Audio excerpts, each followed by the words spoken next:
Hi, Candy from Mindful Learning Psychology. Today I wanted to talk to you a little bit about fine motor skills.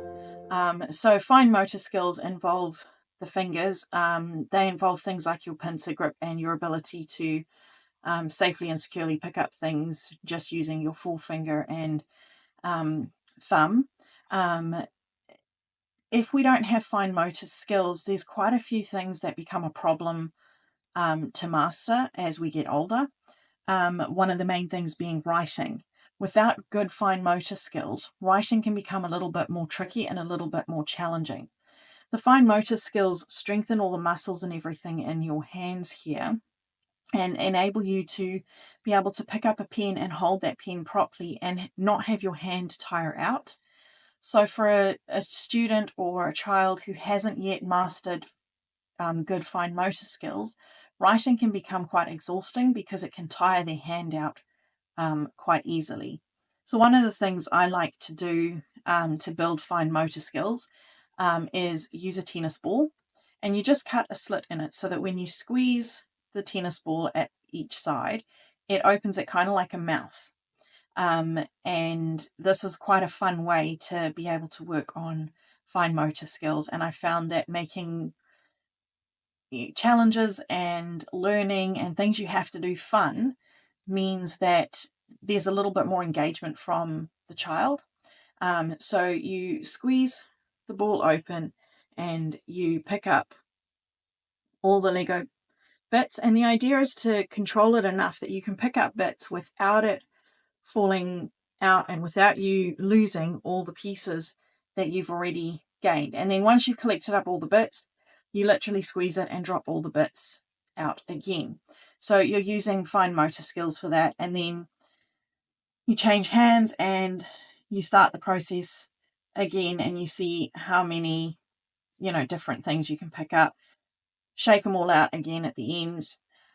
So there's lots of ways you can do it. You can just do it like that, or you can do it as a timed challenge if you've got a student or a child who thrives in a challenging environment. You set a timer and you see how long it takes them to collect up all of the Lego bricks, and then you retime it and see if they can beat their time, so that every time you sit down and do this game, they've got a time to beat. So there's lots of fun different ways that you can use this, but I have found that this is a reasonably good and reasonably fun way to work on fine motor skills and to improve the strength in your hand and your wrists.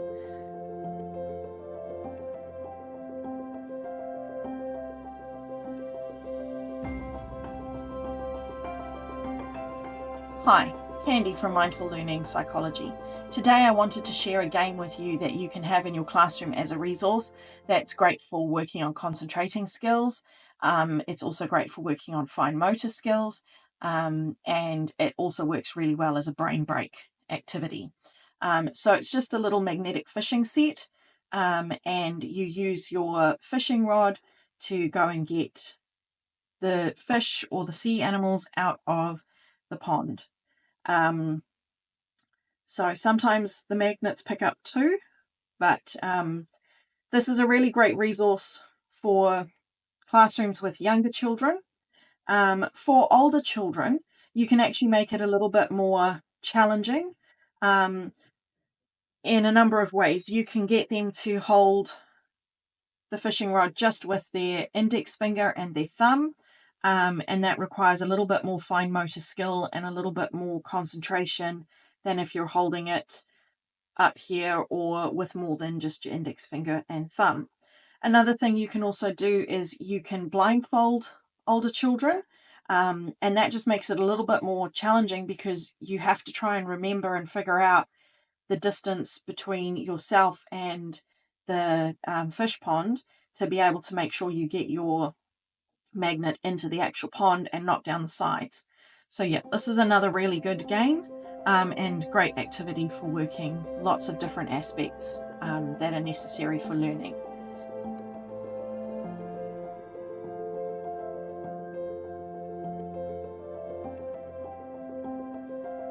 Hi, Candy from Mindful Learning Psychology. Today I wanted to share with you some sheets I use when children are struggling to spell words.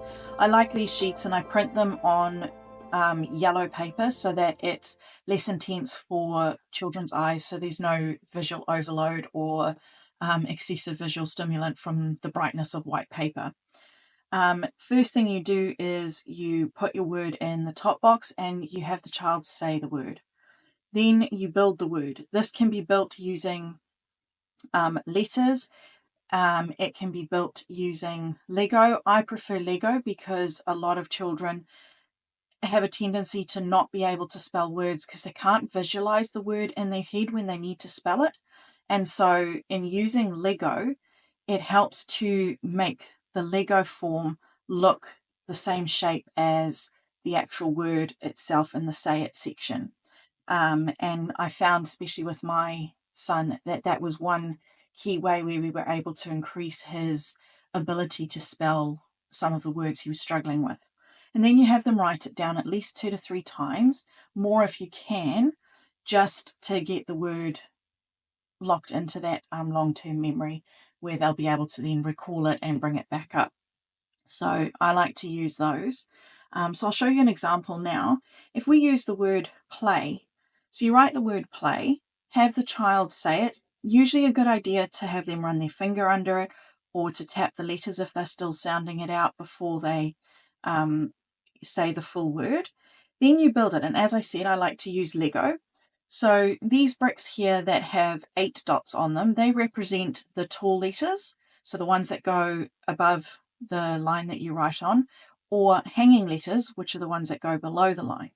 And I like to use these 4 square ones to represent the letters that go on the line. So if I was to be building this word, it would look like this. Change that one to a different color so we can see it. So that would be how my word looks. So it fits the same sort of shape as my word play. For people who are struggling with fine motor skills as well, you can have them build the word that way and it still holds the shape of the letter, but they've used fine motor skills to put the blocks together and then at the end of the session to pull them apart.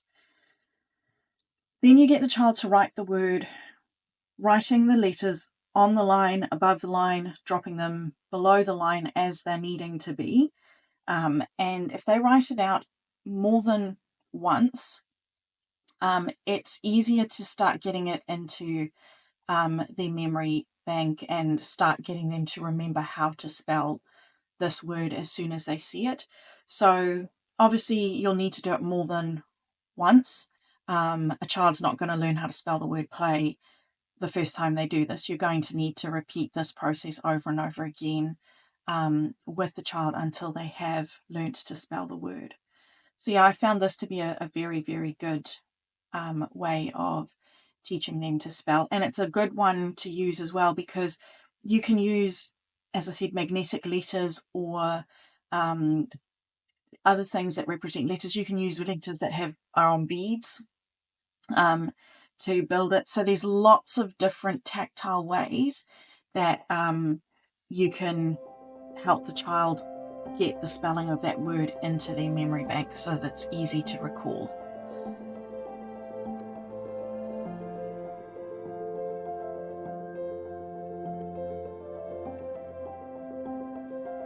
Another fine motor activity that I like to use is finger twister. So it basically has pretty much the same rules and the same concepts as regular twister. The only difference is this is on a much smaller scale and it's using only your fingers. So you use one hand first and then swap over to the other hand. You can do this as a group challenge, but you'll need to have at least 2 people because you'll need one person to spin whilst one person uses the finger twister board, and then they'll need to swap over so that the other person spins and the person who was spinning gets a chance to play twister. So this is another really good one for building fine motor skills and strengthening those hands to help with writing and letter formation. and it is really, really simple. If you can't find a downloadable version, it's a really easy one to create for yourself. So another really great resource that I highly recommend for in classrooms as warm-ups to writing activities, also as just brain break activities. This is a really, really good way to just take 10 minutes out of learning and just have a brain break and reset.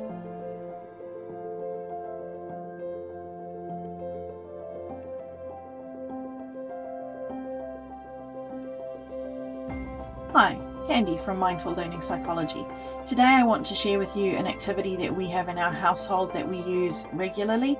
It's called Mindful Stacking Stones. And for the most part, the game is very mindful. It becomes not so mindful when you have somebody who is very, very competitive and likes to win. And so it's just a case of assessing on any given day whether or not it's an appropriate resource for certain people. There are days where we don't play the game in our house because our youngest is a bit overloaded and a bit wound up, and he's very competitive and he doesn't like to lose. And so playing this game when he's like that can trigger him into having a meltdown, and can just make things a little bit worse in our house and a little bit more challenging for him. So whilst it is a fun game and we do enjoy playing it, we have to adjust and adapt the way that we play it sometimes to fit the needs of our autistic son. So basically you've got these stacking stones, and they can be stacked on top of each other in lots of different ways. And this is a great fine motor activity, again, because you're needing to place and balance these stacking stones on top of each other. It's great for a brain break as well in a classroom setting. It's quite relaxing if you're just there on your own and just slowly and carefully stacking things. If you want to play it with a group, then there are these picture cards, and they have symbols down the bottom here. So this shows you that this is the easiest level of difficulty. So this will be the easiest one for you to build. This will be the next most challenging, and that will be a very challenging one to have to build. There's also cards like this that have two people on it. So this is a challenge card where you both have to build this design, and the first person to build it wins. So it is a really, really good activity. So if we try and build this first level one here, as you can see, it is fairly simple to build, and most people will be able to get that one. As they start to get a little bit harder, like this one for instance, they become a little bit more fiddly and finicky to be building. So as you can see, it's going to take a bit of practice and a bit of playing around to balance the bigger ones on the smaller ones. So there's a bit of problem solving involved in the game as well. So yeah, a really good resource for at home and for at school, but just pick which version you're going to play based on where everybody's at mentally, physically, and emotionally on that particular day.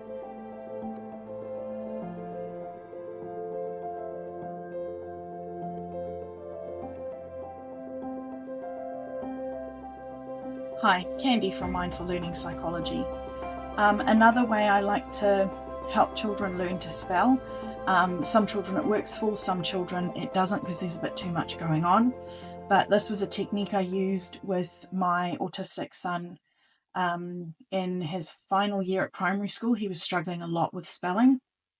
So New Zealand Sign Language is one of the national languages that we have in New Zealand.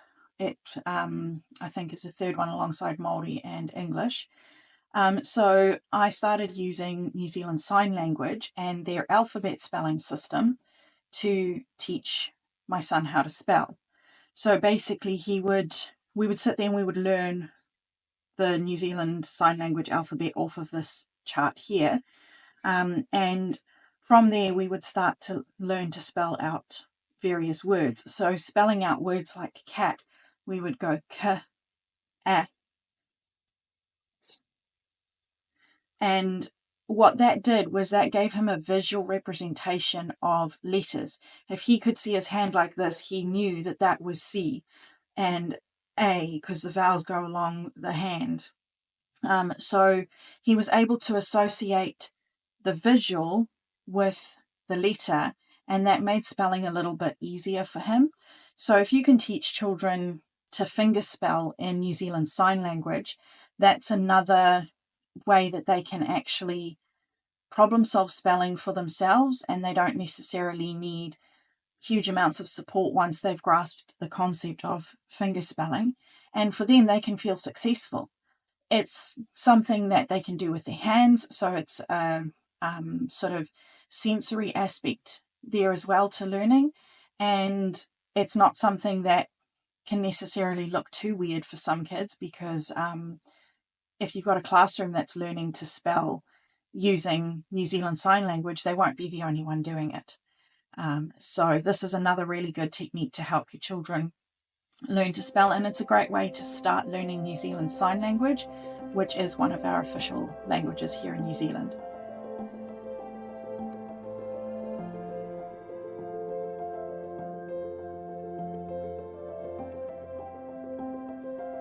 Hi, Candy from Mindful Learning Psychology. Today I wanted to share with you these letter sheets that I use to help children with letter formation. A lot of times people with dysgraphia have difficulty processing what the letter looks like, what they need to start the letter with, how they need to go about forming that letter. And so I found these sheets are quite useful because they take you through the various different lines and things that you can use to create just a bunch of letters. So it kind of unlocks a bit of a back door into letter formation for children who are struggling with letter formation and handwriting, and especially for children with dysgraphia. So this one here that I use shows you 4 different letters you can create using the letter C. So you can create the letter A, the letter D, the letter G, and the letter Q. So that just takes the processing function out, because if they already know that the letter C starts here and goes round, all they have to remember is A has a line going down, D has a line going up, G has a hook on it, and Q has a tail with a flick. I also like to use this one, which is using the letter L, and it shows you that you can write the letter B,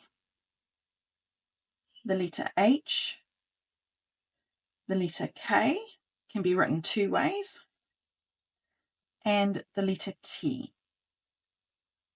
The other one I use is a diagonal line, which helps children learn to create and form the letter V, the letter W, and the letter X, and Y. So Y can also be done in 2 different ways. It can be done with a straight line for the tail, or it can be done with the hook for the tail.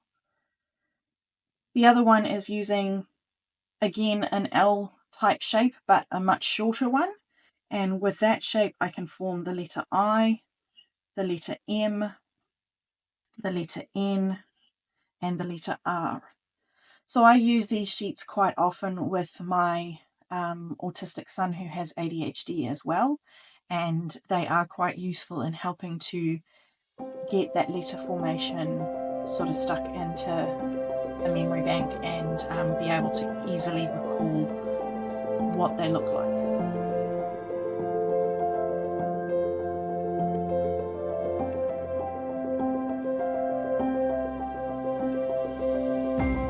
Hi, Candy from Mindful Learning Psychology. Today I wanted to share with you a game that I have used countless times and in countless different ways to help my students that I've worked with learn a concept. I have no idea why, but for some reason the kids just seem to love Kaboom. So it's basically, you can set it up for a reading challenge. You can set it up for maths. You can set it up for phonics. Anything that you're learning, you can pretty much set up with a Kaboom game. So the one I'm going to show you today is a maths one. It's using doubles. So all you need is some ice block sticks. You can use mini ones or you can use bigger ones. And you just write on the stick. So in this case, I've got 7. And you have some of your ice block sticks with the word Kaboom on them. I usually work on a ratio of about 1/4 or 1/3 of my ice block sticks being a Kaboom stick. Once you've got them all set up, you place them into a cup of some sort or a container of some sort where your students can't see what's on them. And then you take turns going around the table picking out a stick from the cup. So this one says 8. So if we were playing this, I would have to tell you the answer to 8. So I would say 16, and then I get to keep it. And we keep going round, but as soon as you pick up a stick that says Kaboom, then the sticks that you have answered correctly, along with the Kaboom stick, all go back into the cup, and you start again. So you decide how long the game is going to be played for, and the goal at the end of the game is to be the person that has the most ice block sticks.